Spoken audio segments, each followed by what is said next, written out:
เรื่องอะไรครับเรื่องไหมหมาที่ปากเขาใช่ไหม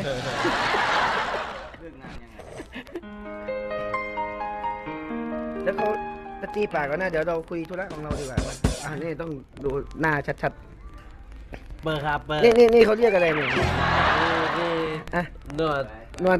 ผมนึกว่าหมอยหมานะ เขาเรียกว่านวด